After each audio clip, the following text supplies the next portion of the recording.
in the land of trigonometry, right angle trigonometry. And do you know if you're allowed to use a reference sheet for your final exam? No, I can't.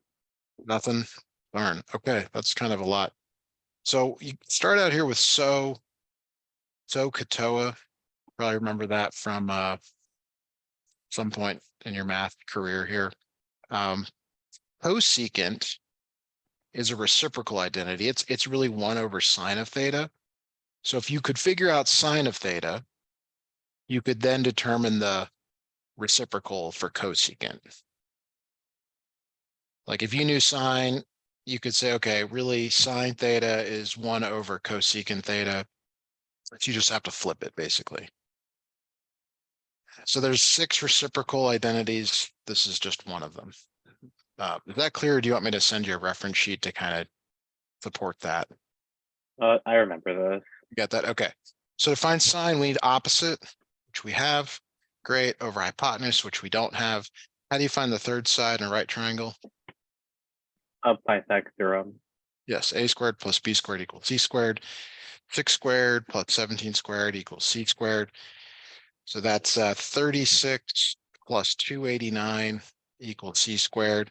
Let's see, that's like 325 equals c squared. You are probably supposed to be able to reduce the root. And I think that's a reasonable thing to do here. So you'd start with 2 doesn't work. 3 doesn't work because the sum of the digits 3 plus 2 plus 5 is not a multiple of 3, but 5 does work. 5 and 65 looks like. Are you allowed to use a calculator on this? Yeah. Okay. I'd that be would help. evil if I couldn't. Hey, I see everything. I always ask because I mean I see the whole spectrum. I see, full internet access on exams to lockdown, kind of stuff. So this becomes 5 root 13. So there is the sine of theta. And normally you're like, oh, I got to rationalize, right? But we got to kind of look ahead. You always look ahead in math, kind of see what's around the corner. Because you want the reciprocal of this, no reason to rationalize, you just flip it. And there's your answer.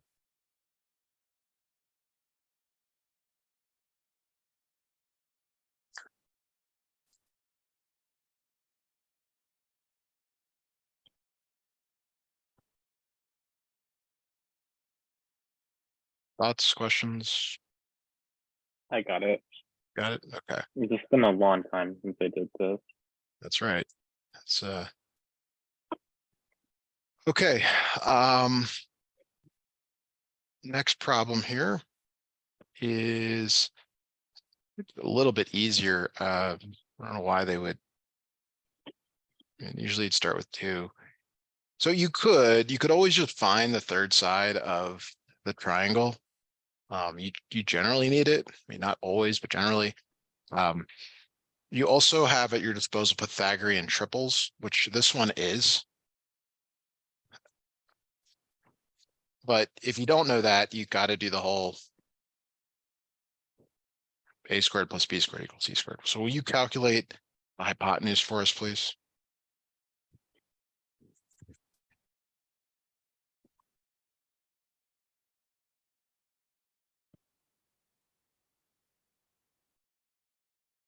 It'd be 20. It is 20. And so if you're wondering about that whole 3, 4, 5 thing, in case you want to save a little time, that's the 3, that's the 4, that's the 5. How did I know that? 3 times 4 is 12, 4 times 4 is 16, 5 times 4 is 20. Okay. So then sine theta is opposite over hypotenuse. You do have to reduce the fraction. There you have it.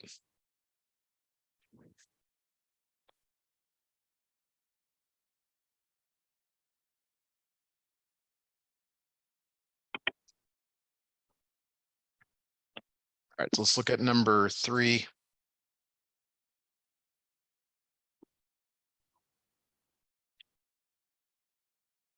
All right, if tangent A, find tangent A if A equals 7, B equals 24. The little preamble thing, it says that ABC is a right triangle with right angle C.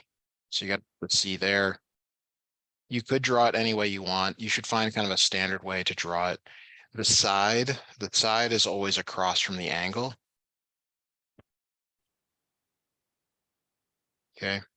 And again, you have to find the third side of the triangle. This time it's 25. It's another Pythagorean triple. There's a bunch of those. Like if you were taking a standardized test or you thought you were going to take a bunch more math, they'd be worth remembering. When I say a bunch more, I mean, getting into calculus, that would probably be worth remembering. So how about tangent of A? Tangent of A, SOHCAHTOA. Can you tell me what that would be in this problem?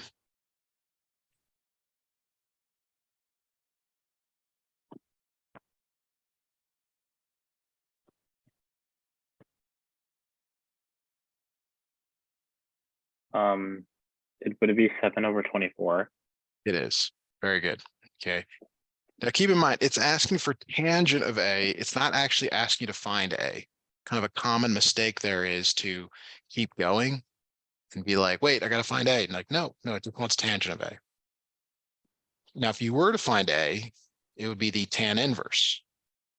And I'm sure we're going to do that in an upcoming problem, but that's just something to think about. Is that clear? Like we're just looking for the ratio of sides, not the actual angle. Yeah. Okay. All right. Number 4 here, same scenario with the triangle. C, A, B, C.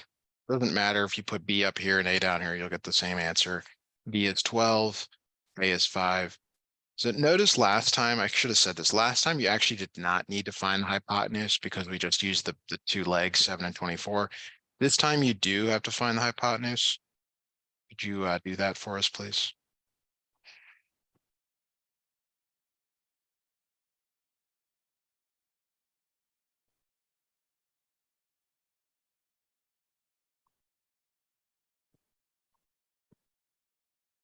It's 13.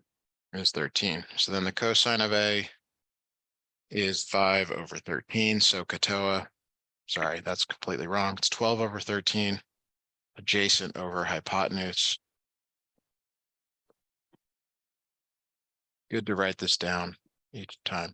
Any chance your final is multiple choice? It is multiple choice, actually. Okay. So that they gotta be really careful there. Like I will make mistakes. Students make mistakes. The wrong answers will be there that you might put. So you can't go off of like, oh, maybe I can, use some test taking strategy. Usually you gotta be pretty spot on with this. All right, let's move on to number 5. Number 5.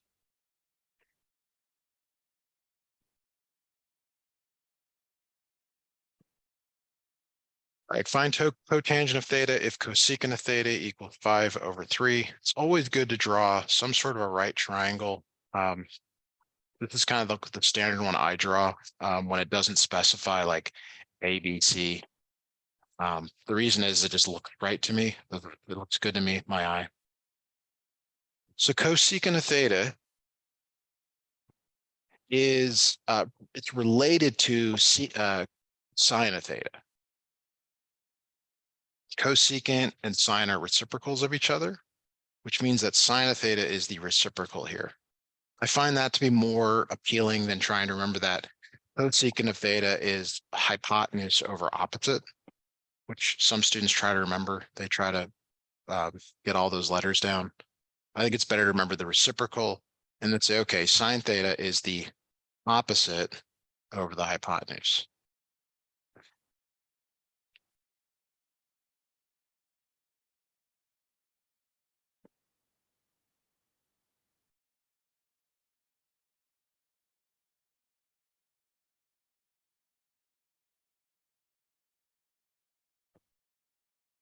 Any questions on that? No, I got it. Okay, so the third side is 4. It's a 3, 4, 5. And then you got to go back to what it's asking for, cotangent of theta.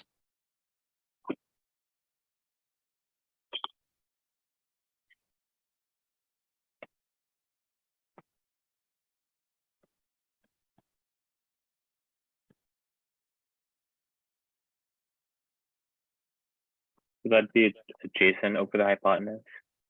So it is the flip, right? So I would say, okay, what is tangent? Tangent is 3/4, and then cotangent is the flip of that. Yeah. Would never try to remember like what cotangent is. I would always try to remember it as something else.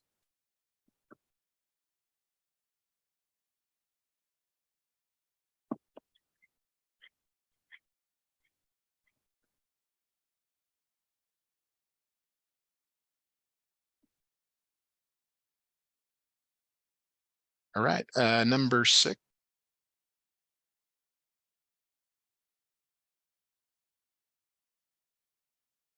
Why don't you try this one on your own?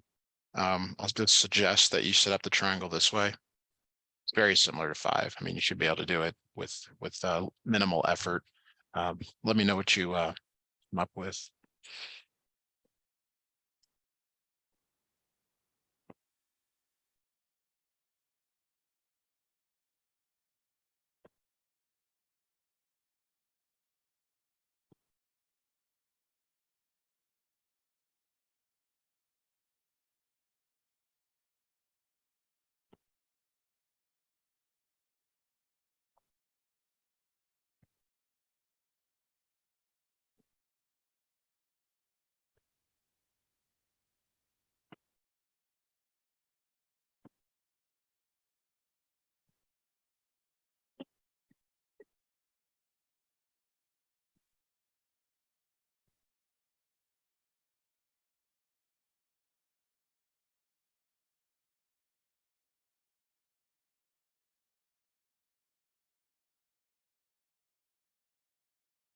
So the sine is opposite over the hypotenuse.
Yeah.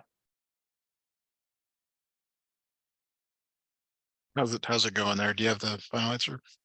Yeah, I got sine theta equals 4/5. Sine theta though is opposite over adjacent. So did you put the 3 and the 4 in the right position? Oh no, I swapped them.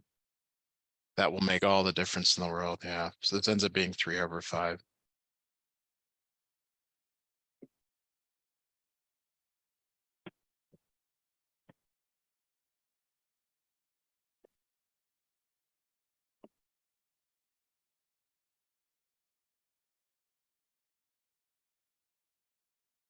All right. Do you want me to make them another one like this or just move on to the next question? No, I know what I did wrong. Okay. And that's step TOA. All right. So next problems here, they are a little bit more involved. They want you to find all 3 sides and all three angles, all 3 sides and all 3 angles. You kind of have some of it, right? Like A, B, and C. You know that C is 90. You know that A is 22. What is angle B without using any trig? How can you find the 3rd angle? Hang on. It's 68 because it's 90 plus 22 and then 180 minus 112. Yeah, very good, very good. Yeah. And then you got to find A, B, and C, but you already have one of them. You have 10. Okay. So it's really not that bad. You're just finding little b and little a.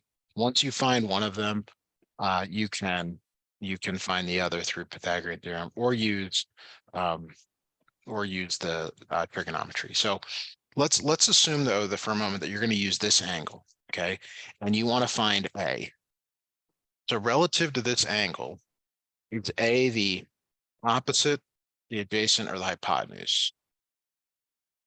The opposite. Opposite, and then you have the hypotenuse. So you still are going back to that SOHCAHTOA thing.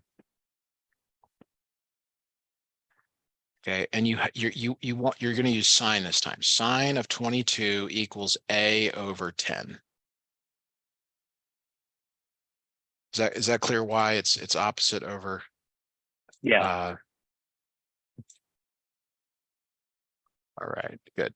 So now we can solve for the angle by multiplying by 10. I'm sorry, solve for the side by multiplying by 10.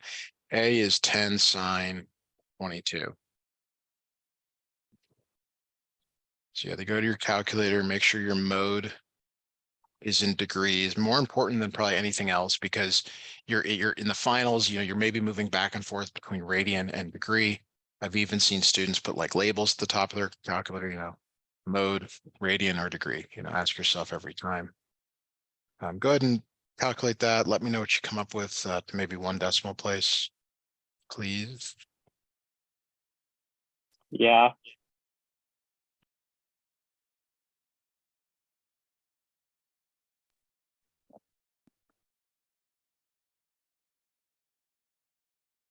I got 3.75.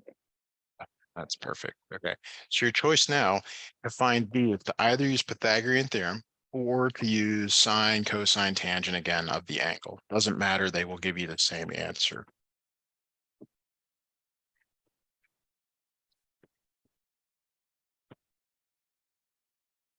Probably just use Pythagorean theorem.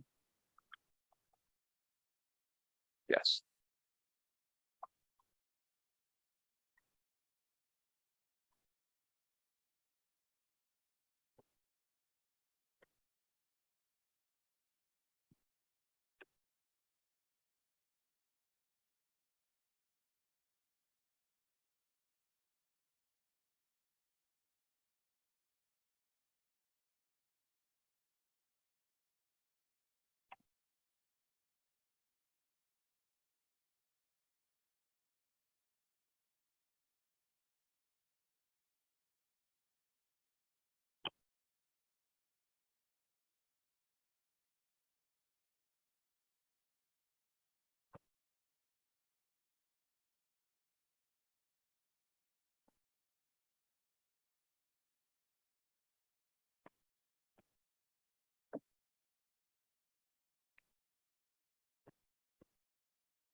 What did you come up with for side B?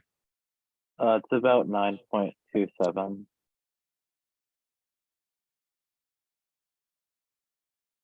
Yep. Yeah. And keep in mind, you might have a unit, you might have to round. There's all sorts of possibilities. All right. So not too bad. Let's look at 8 here. So again, I really like making the table A, B, C. Also helps to kind of organize what I have and what I don't have.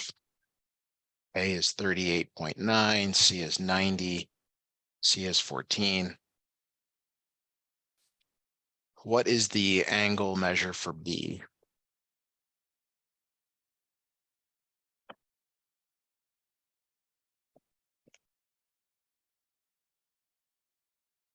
$51.1.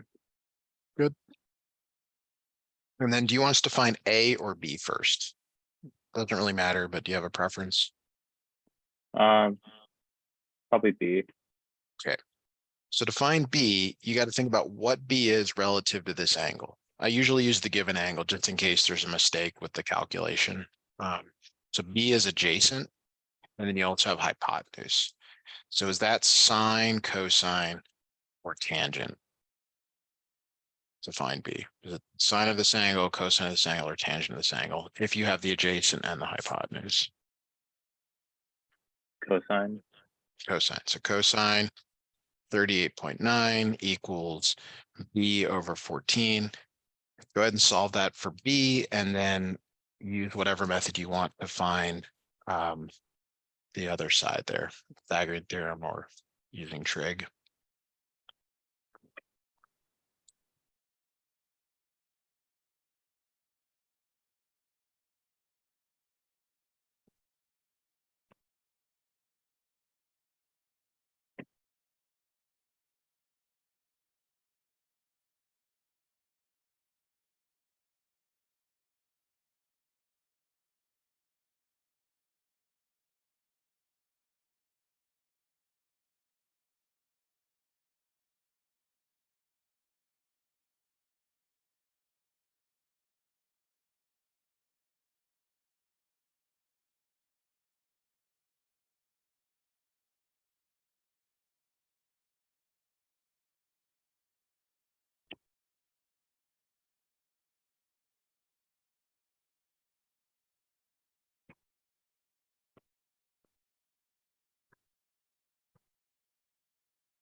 So side B would be 8.27 or 8.79.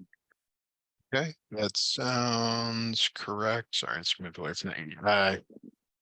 The B is, so that's the other side you found.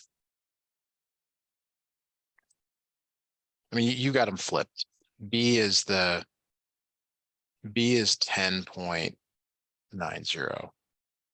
Oh, well, yeah, for B, I thought A was 10.90. Okay, I see. And then, yeah, and then the other one you get is the 8.80. Give me just a moment here.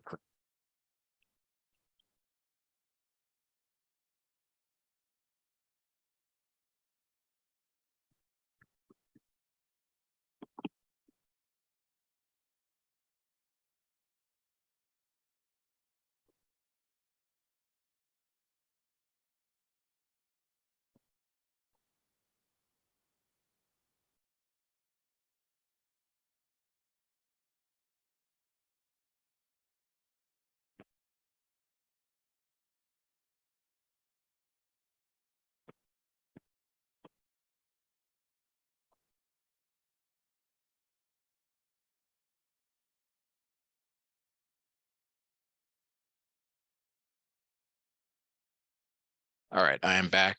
So kind of that takes care of the right angle trig stuff that we're working on here. And I think you're moving on to, yeah, you doing some circle, other stuff like that. Yeah. All right, so let's take a look here. All right, so here we go.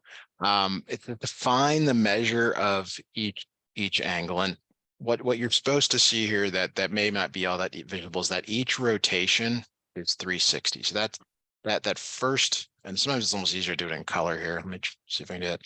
This first one, and I stop there. That's 360. Then you grab, I can do this really easily with another color here. You grab another color, go all the way around. That's another 360. I grab yet another color, go all the way around. So it's not quite all the way around, right? It's to wherever this is. So what is that? That's the 90. That's 90 plus another 90 plus 80.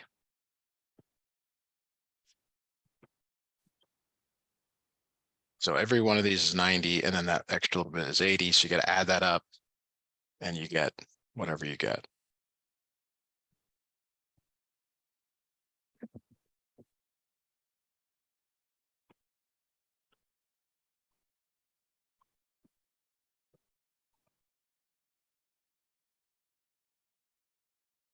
That's 980 degrees. All right. So then number 10, you look at number 10, you think, okay, I got it. Well, number 10 is in radian. So the difference between radian and degrees is that, well, it's still 90 to go, that's right here, but 90 is really pi over 2. So each 90 is also pi over 2. Okay, so you're going pi over 2 for the first 90, plus pi over 2 for the next 90, plus we don't know the degree measure, but we know that's pi over 6.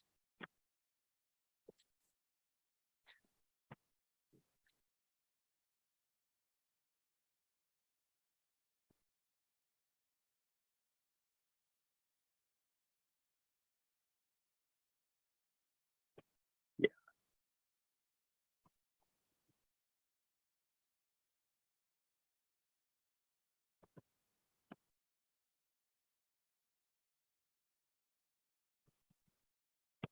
All right, so that's pi plus pi over 6, or 2 pi over 2, or pi, and then you can change it to 6 pi over 6, which becomes 7 pi over 6.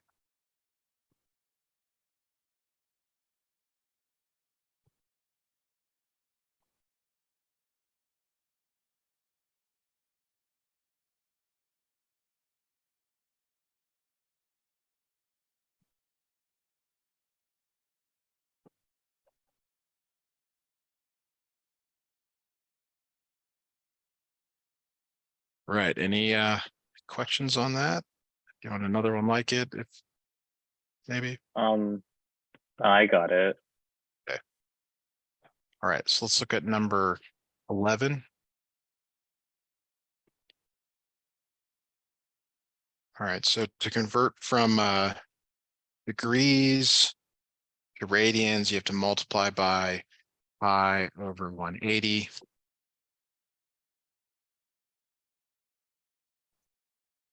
That's the standard conversion. So degree to radian.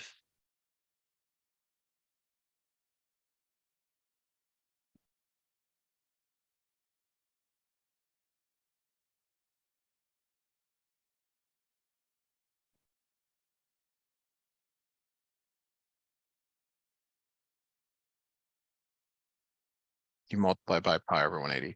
So what you don't do is you don't just go to your calculator. You have to simplify the fraction. If you are going to put it in your calculator, put this part in your calculator, and then you can always do a math, enter, enter.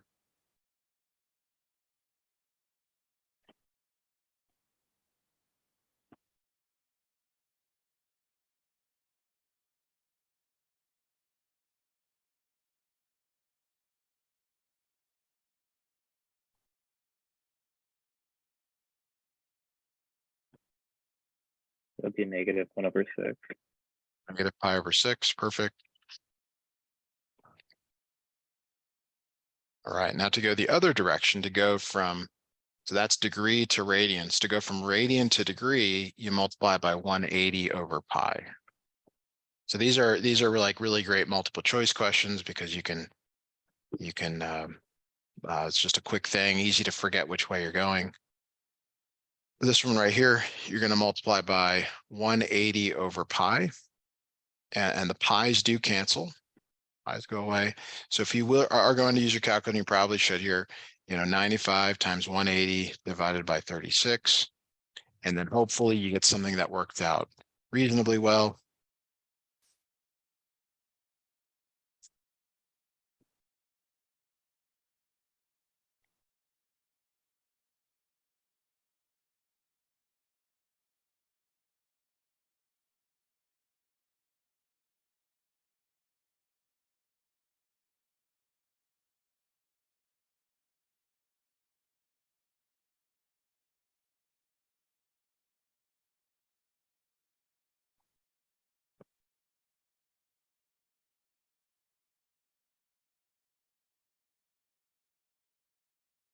Let me know what you come up with for this.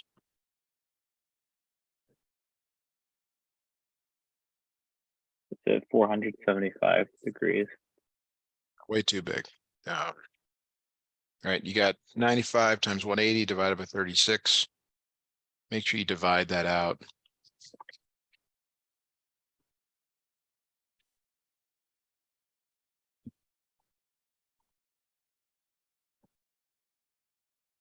Well, I'm sorry.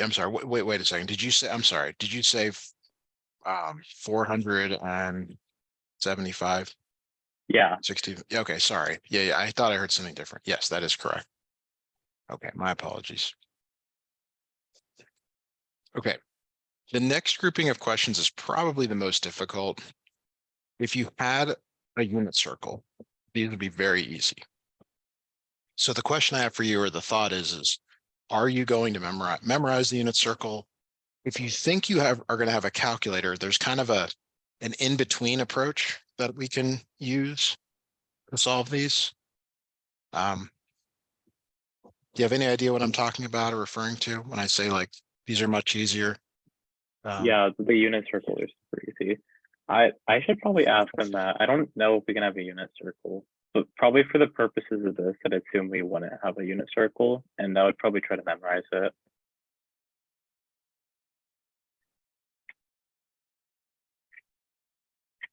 So, okay, so you're saying he might have this memorized then, Yeah. kind of what you're saying. All right. Well, um,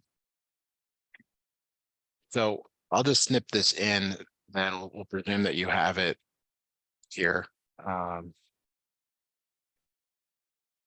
right, now, where is minus 5 pi over 3 on the unit circle? That's sort of the first thought to have, which is because if you're going in the positive direction, you know that 5 pi over 3 is right there. But if you're going the other direction, do you remember how to figure out where the negative of it is? Um, you just look at the other side, right?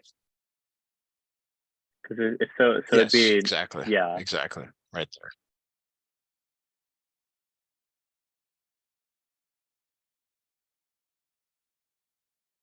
So now this does not have cotangent on it, right? You have to know that this is really 1 over tangent, or the reciprocal of tangent. So um, what you can do is figure out the tangent of minus 5 pi over 3, which is coming from up here. So tangent is the y over the x, square root of 3 over 2 over 1/2.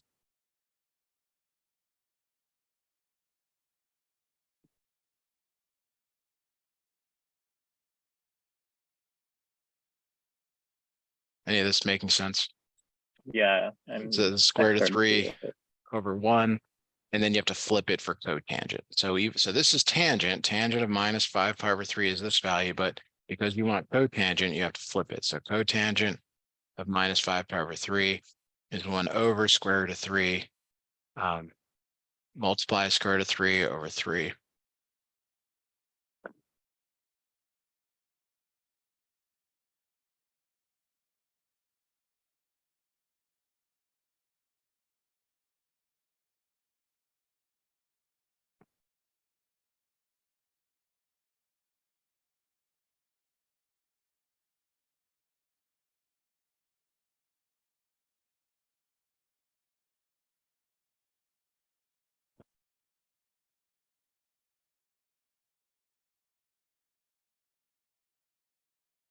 This becomes the square root of 3 over 3 when you're all done.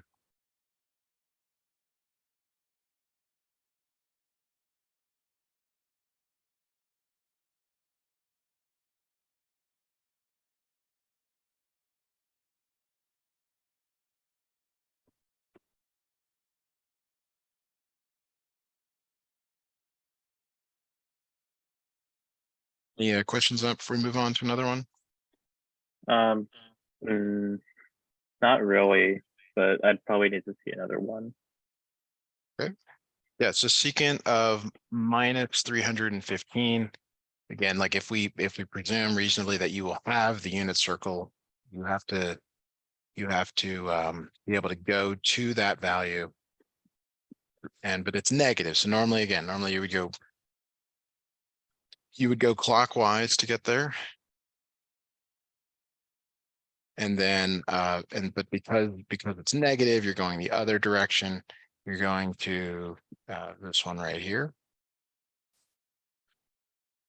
All right, so you know it's at 45 degrees, and you really need the cosine of minus 315 because the cosine it converts the secant through the reciprocal. But the cosine of minus 315 degrees is the x value only. It's square root of 2 over 2. So the secant of minus 315 degrees is the reciprocal 2 over square root of 2.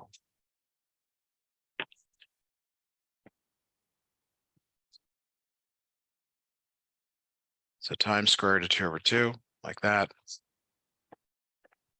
2 root 2 over 2. And then you can see that the 2's cancels. This becomes just root 2.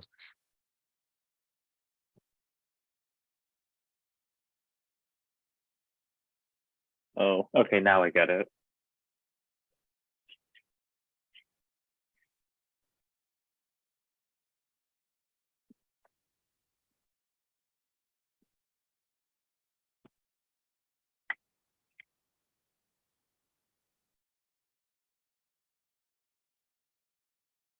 All right. So any questions on that?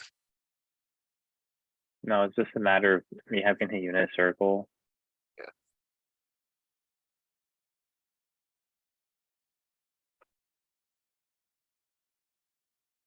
It's kind of all based on the unit circle. So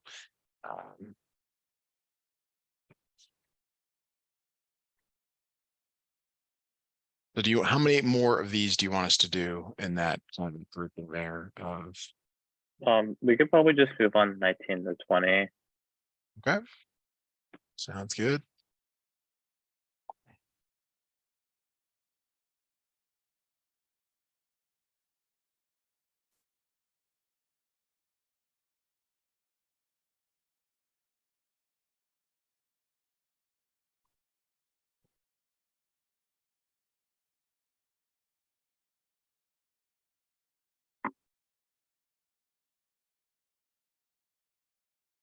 All right, so the way to graph these is to recognize what the transformations are. The 1/2 is a transformation, and then the +2 is a transformation. The 1/2 is a vertical compress,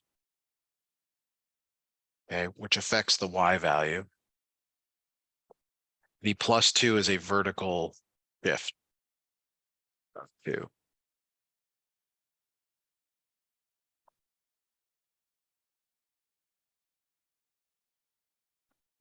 Does it all sound familiar? Yeah. Okay. So but the way that I like to do it is I like to graph the parent function first. So the parent function, which is cosine theta, cosine starts at 1, it goes down, comes back up, and then it does repeat here. So sometimes they're like, hey, we want you to graph 2 periods. In this case, that's all we can graph. Now, the next thing is to deal with the vertical compress. So what that does is every y value is multiplied by 1/2. So instead of it being 1 here, it becomes 1/2. You're multiplying all the y values by 1/2. You can also do it with a table. We could make a table here if you thought that would help. The other thing to remind yourself of is when you a point at 0 doesn't have any change, but at like -1, it becomes -1/2. 0 remains 0. You can see it just kind of flattens this whole curve out. It's very much like this. And then last thing here is the +2. So every point goes up 2. So it's at 1/2 here at the left to start. So it goes up 2 to 2.5. At 0 goes to 2. From -1/2, it goes to 1.5. It goes from 0 to 2. You can see you're just moving everything kind of that way. So I think it's best to kind of do it in sequences. You don't want to try to do it all in one step. I think that could be really, really difficult.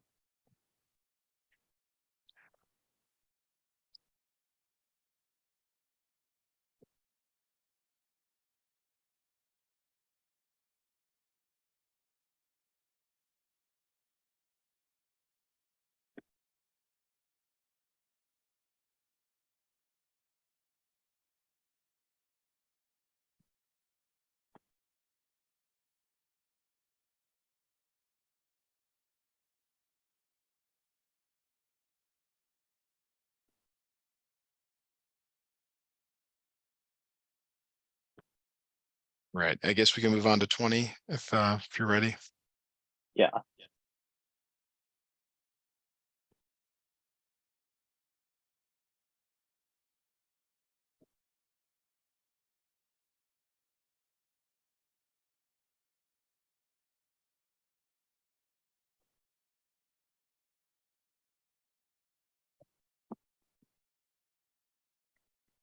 Right.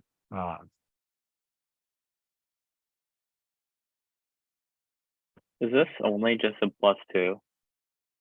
Yeah, it is. And the tangent's kind of, this isn't really graphed right for tangent because typically you have like you want to see stuff on the left and the right of it.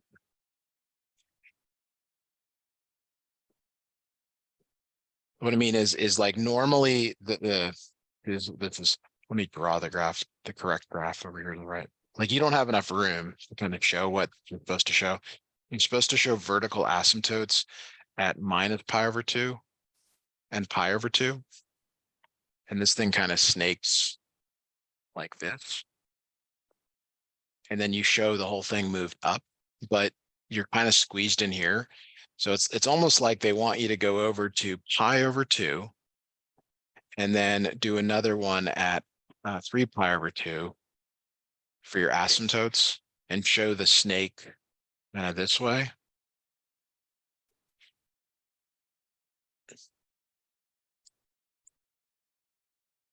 I wonder if I did it. I wonder if I did it the other way, I'd get it wrong. I mean, technically, I wouldn't, right? I'm not sure. I mean, you got to, so then you got to go up to, so that there's only a couple of points that you can graph on tangent. There's this one, and this one.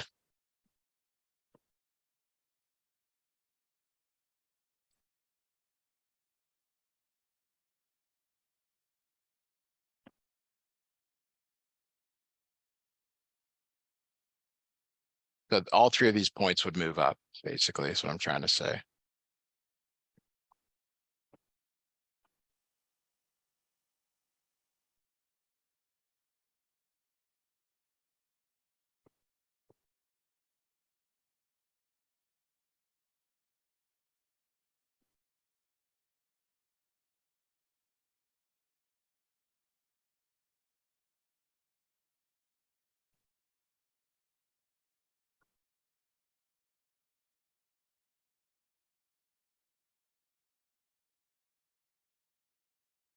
All right, we can keep going here. I guess we're on to The answer key shows 3 lines instead of right. just Well, one.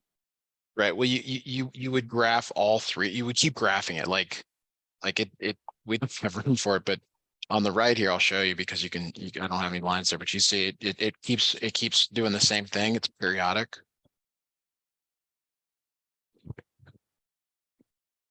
Yeah, the only weird. Oh wait, never mind. Yeah, it just gets cut off. Okay. It just looks really weird because it's not properly graphed.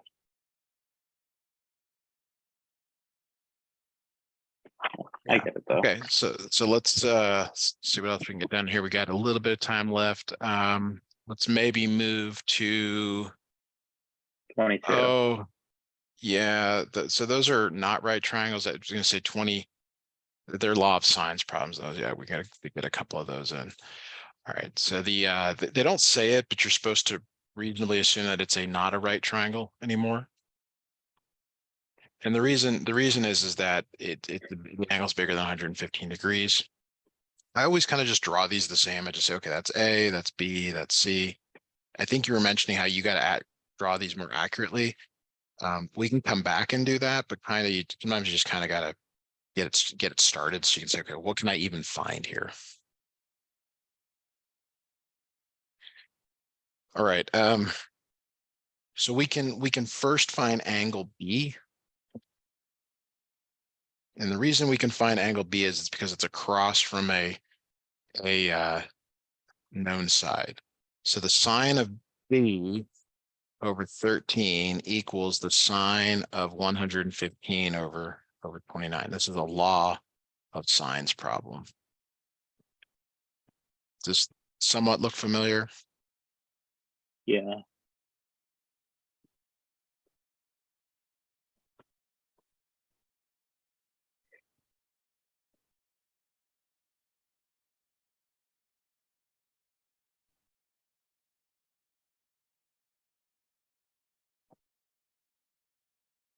Right, so we got 13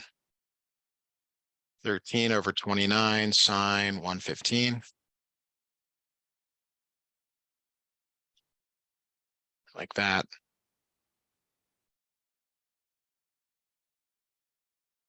So B is equal to the sine inverse of 13 over 29 sine 115.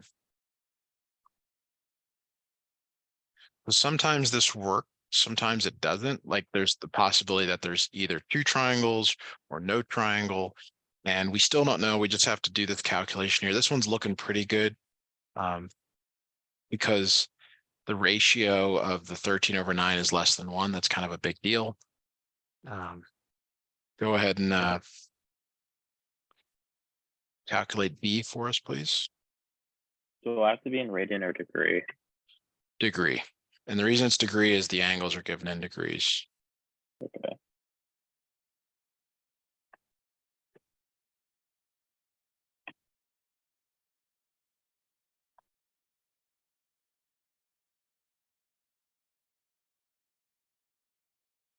Would it be 23.97? Yeah, let's call it 24 degrees for the moment. So from here, you have to decide whether there are two triangles or not. Okay. And to do that, you take 180 and subtract your angle. So that's 156 degrees.